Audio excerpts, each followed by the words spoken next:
Taga-saan po kayo? Taga dyan. Tapos ito, Taga Manila ho. taga Manila. Bumiyay po ako dito. Kayo po ay ano po? Roman Catholic. Catholic Faith Defenders. Tapos ito, Kanibo sa Iglesia ng Diyos kay Cristo Jesus 3:15 ng unang Timoteo. Iglesia ka? Iglesia ng Diyos. Iba kasi yung tinitig ni Manalo. Kasi meron dyan iglesia ni Manalo. Siya, Iglesia ng Diyos kay Soriano. Yung leader nila. Ako naman, kay Cristo. Because the Catholic Church, founded by Jesus Christ. According to 16, 18, mga Baptist. Ngayon, wala naman na yung Baptist sa Biblia. Ngayon, yung Baptist is form of baptism according to the Bible. And the Baptist is not the true church according to the Bible. Why? Because the Baptist o baptism is a sacramental o sakramento o gawain sa simbahan. Eh nagtataka nga ako sa inyong mga protestante, ba't magtayo kayo ng samahan nyo? Nagturo kayo ng once and always eh. Ang tanong ko sa inyo, pag sinadya na ba yung kasalanan, tumanggap kay Kristo, itatakbo sa pag-ibig. Ayan. Right?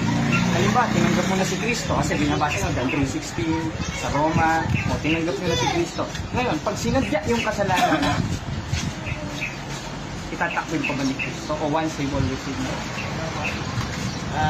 Una sa lahat po, hindi po talaga kami kaya dito Hindi, nagtatanong lang kasi kami, kung talagang totoong Kristiyano tayo, 3:15 ng unang Pedro, inyong sambalin si Kristong Panginoon na inyong buong puso na handa kayo sa pagsagot.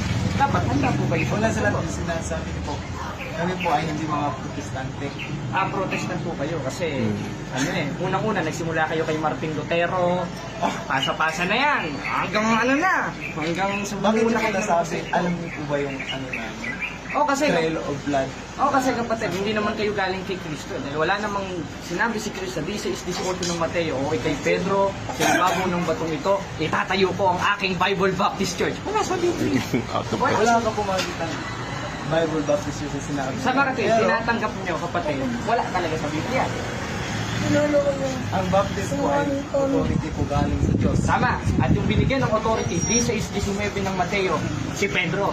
At si Pedro, yung pinagpasahan ng susi at binigyan ng authority sa 19, ang sinabi, alamang ipahintulot mo sa lupa, ipapahintulot sa langit. Baptist ba si Pedro? Hindi naman nagbabautismo si Pedro. Hindi po kay Pedro. O, kanino? Ang pastor nyo. Tanong ko sa inyo, nung first century, meron na ba kayo noon? Meron na wala? 30 AD. First century ang tanong ko, 33 AD. Ngayon, may pastor na ba kayo nung kapatid? Meron na wala? Pastor, wala po po mga pastor. Ayun, salamat. Ayun. Salamat. Sa mga kapatid, tinatanggap mo, walang pastor noon, kundi pare. Pare. Obispo. Meron, obispo. Basahin natin sa 20:28 ng gawang nakalagay na kayo naman na ginawang mga obispo. At yung obispo, 7:24 ng Hebreo, sa ibang translation, na nag-ugnay sa Greek ay pare. E di may pare nun, hindi pastor. Kasi kayong mga pastor, wala naman kayong authority ng mga aralin. Sulpot kayo eh. Kaya nga tinatanong ko sa inyo, nung first century ba, may ka-addict ba kayo noon? Meron na ba kayong pastor noon? Meron o wala? Yun ang tanong ko. Pastor, gaya na sinabi ko, walang pastor, pero ang authority. Ibig sabihin, wala pala sa Biblia ang pastor. Meron. Ayun. Ba't sabi niyo wala? Kapatid. Ibig sabihin, yung authority galing sa church, hindi ka speaker. Kanino galing? Tama. Kanino inabot?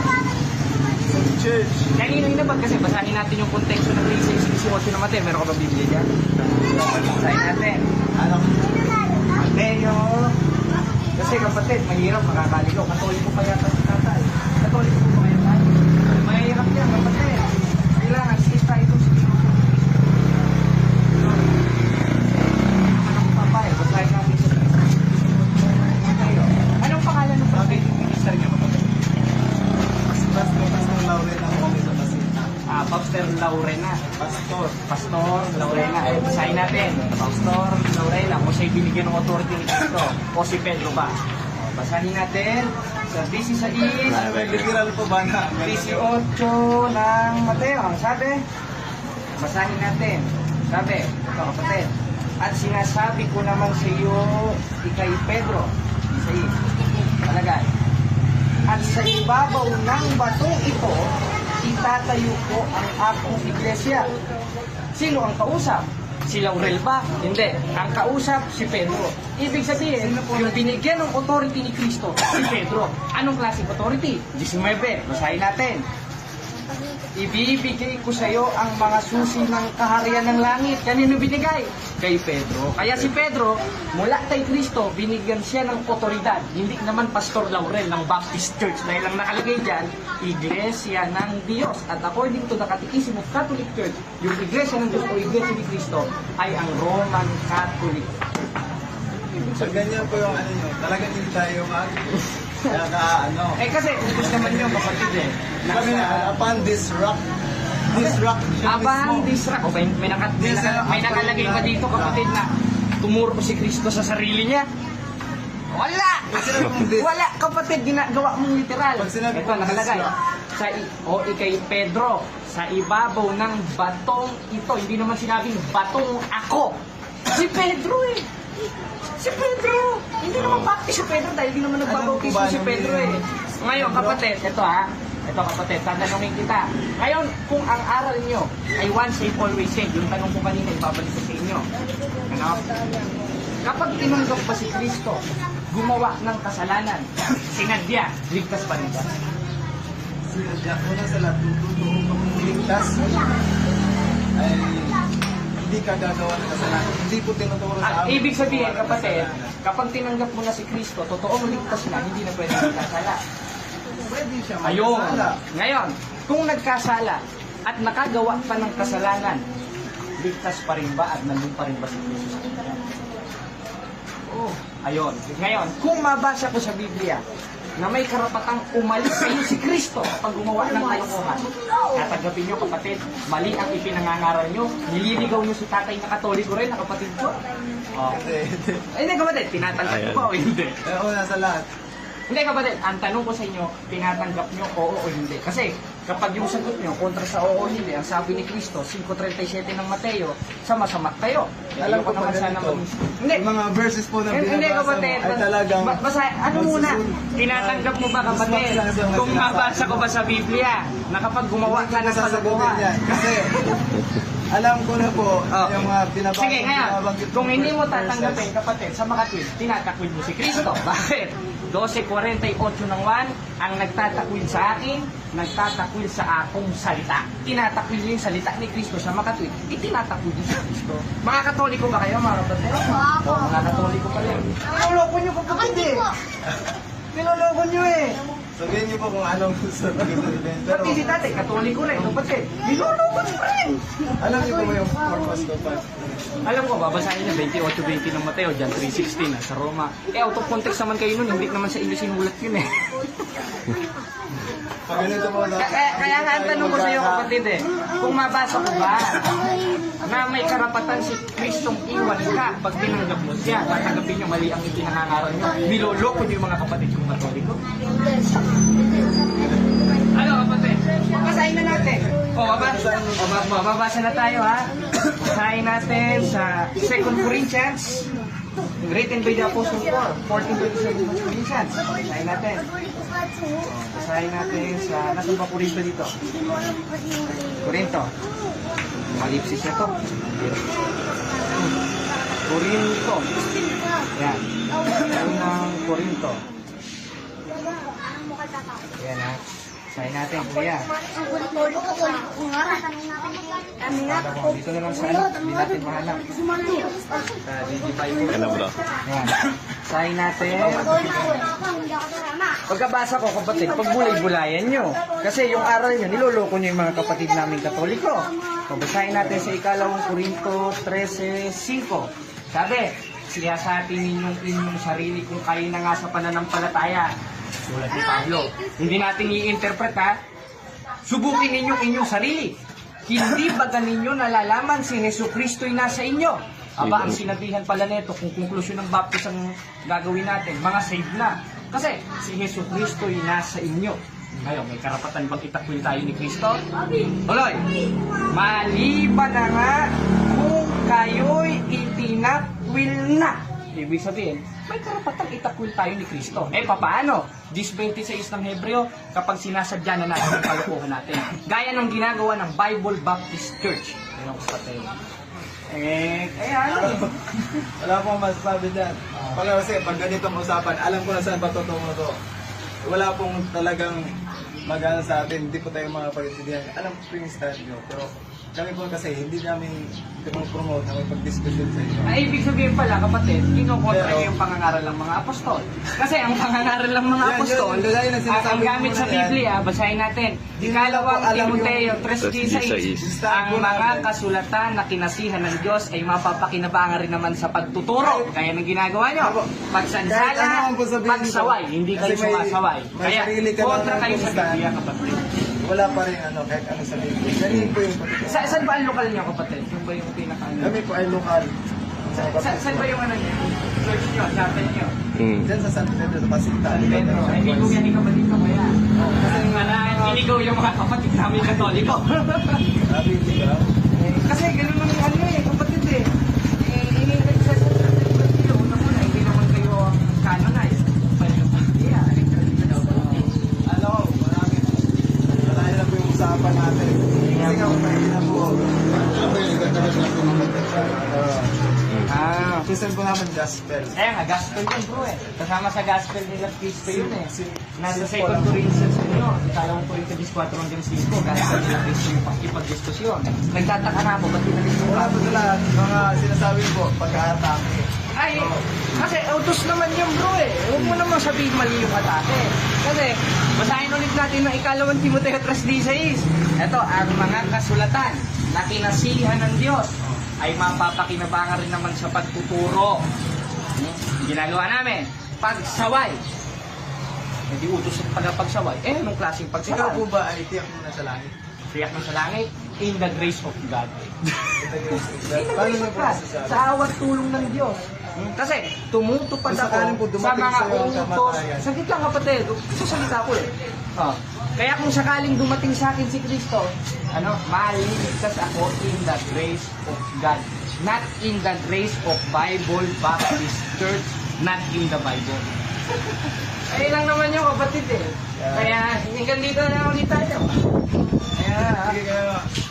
sige bro, kasi masakit kasi sa akin, lalo na.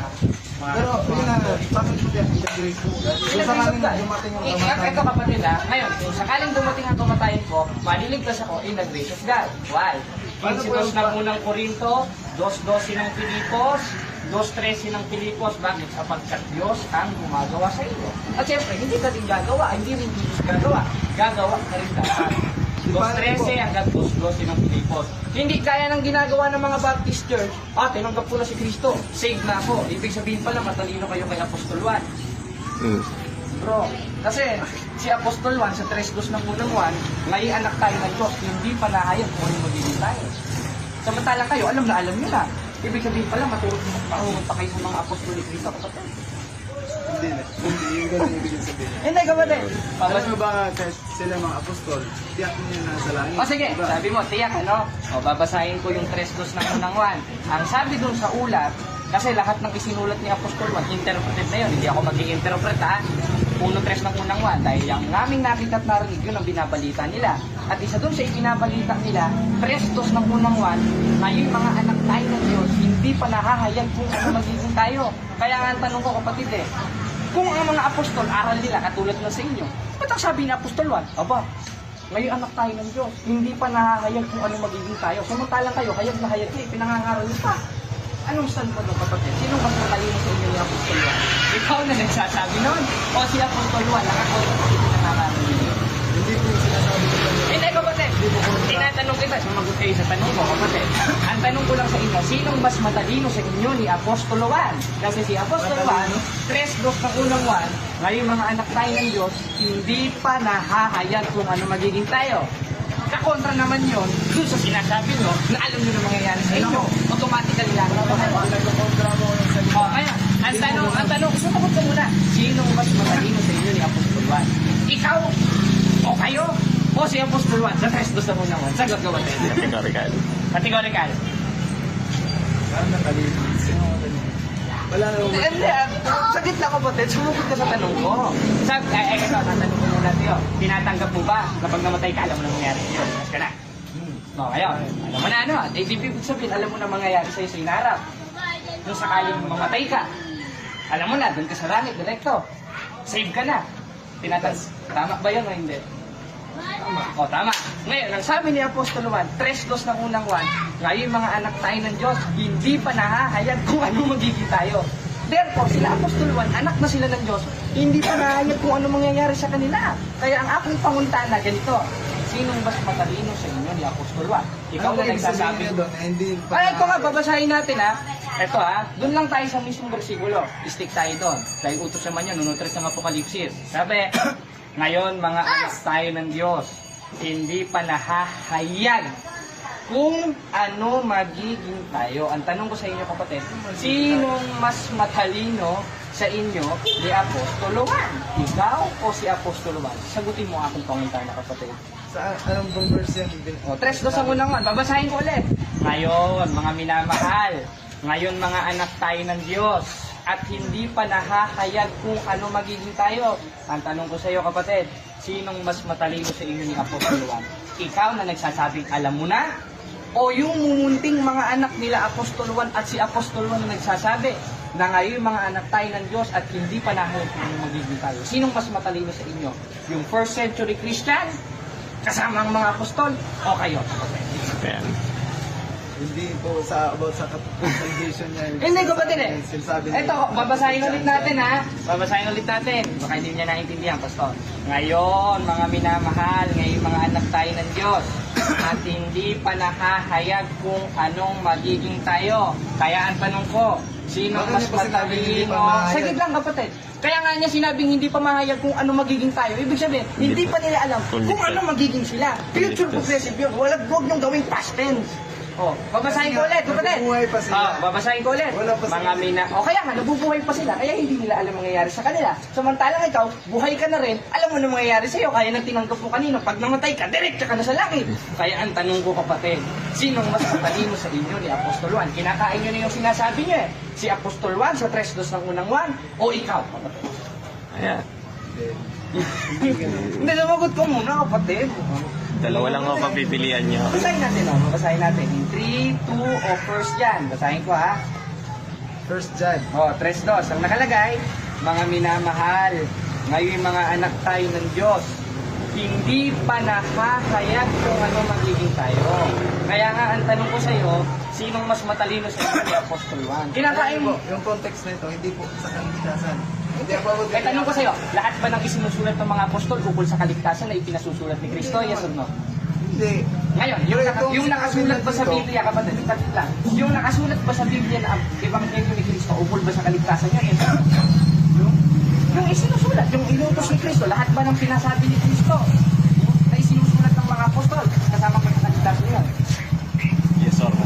O ngayon, kasama sa kaligtasan. Ngayon, yung book of John na ipinasulat ng Diyos kay Kristo, kasama ba sa kaligtasan niya? Kasama siya. Ayun, salamat. Ayun. Ngayong kasama sa kaligtasan, sabi ni Apostolo Pablo sa 3:2 ng unang 1, ngayong mga anak tayo ng Diyos, hindi pa nahayag kung ano magiging tayo. Tinatanggol ko ba, gaya ng sinabi mo, ang book of John na binasa ko ay kasama sa kaligtasan? Yes or no? About po yung the second coming. Oo, pambihira naman kapatid. Sabi niyo kanina, kapatid, ang sabi niyo kanina, kasama sa kaligtasan. Ngayon naman, binasa niyo naman, ayon sa second coming of Jesus Christ. Ano ba talaga, kapatid? Kasi, tanong ko ulit sa inyo, yung ipinasulat ba o yung lahat ng ulat ng mga apostoles, mga propeta sa Biblia, kasama ba sa kaligtasan niyo? Ayun, Yun. ayong kasama sa kaligtasan, 1:3 ng unang 1, sabi ng mga apostol, yung aming nakita at narinig, yun ang ibinabalita namin. Ang tanong ko sa iyo, yung mga ibinabalita pa ng mga apostol na magagandang balita, kasama ba sa kaligtasan niyo? Ayun, ayong kasama sa kaligtasan, yung book of 1 John, kasama ba sa kaligtasan? Kasama sa kaligtasan. Ayun. Ngayong kasama sa kaligtasan, kinakain mo na yung sinabi niyo na hindi kasama sa kaligtasan, yung 3:2 ng unang 1. Yes or no? Yes, Kasama ano? yan sa kaligtasan. Ayun, kasama sa kaligtasan. Maybe tapos na tayo, kapatid. Umamin ka na mismo. Hanggang dito na lang ulit. Sige, ha? Hanggang dito na lang ulit tayo, kapatid. Sige. Sige. To make his message known is our response.